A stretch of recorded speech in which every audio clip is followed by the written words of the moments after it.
Question: are these old photos or archival footage? Actually, they're neither. And I'll admit, the first time that I saw these drawings, I was fooled too.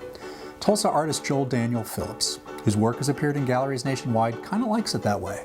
Such as this drawing. It's taken from a historic photo of a nuclear bomb test in California that Joel dug up and painstakingly recreated into art. Recently, using the magic of Zoom, I asked Joel about his process, including why he draws. Well, first and foremost, I'm a draftsman. I draw all day long.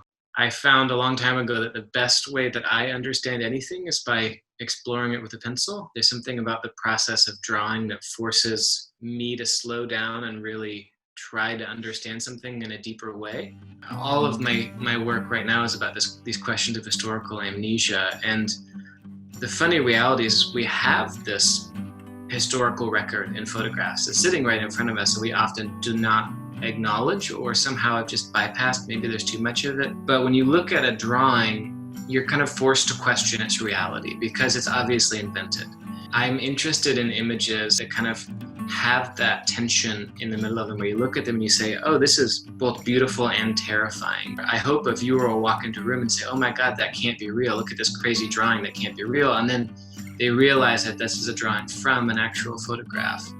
In 2017, Joel moved from San Francisco to Tulsa to be part of the Tulsa Artist Fellowship program. And after 3 years, he's decided to stay in Oklahoma and increasingly finds himself inspired by it.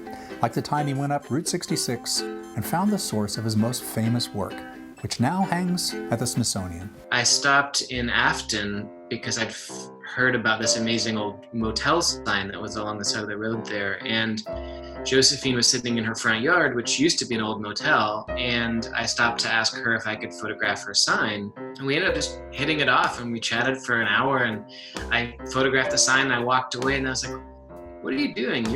She's way more interesting than the sign is. And so I came back and well, do you mind if I'd love to do a drawing of you. And she was like, really?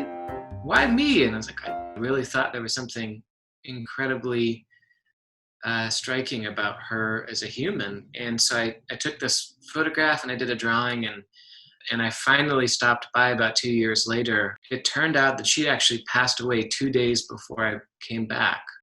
And so I ended up going out to her funeral and giving them a print of the drawing. And it was a really beautiful kind of moment where I'm still really honestly feel incredibly guilty that I didn't go back sooner to give her that print, but her family was able to get a copy of this drawing, and we're over the moon about that experience.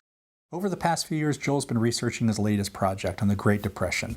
He went to the National Archives, found 5,000 old photos, and then whittled it down to 150 to draw. Many were WPA photos that were literally punch holes and never published. But before letting Joel go, I had to ask him what historic artist would he most want to meet. Of all of the artists that I've had art crushes on over the years, one of my most long-standing art crushes is ALBRECHT DÜRER, and he's somebody that's just such an enigma. His painting of the hair, I think, is one of the most incredible paintings that I've ever seen. I also just want to be able to shake his hand, because there's this amazing self-portrait he did where he etched almost everything dry point and copper.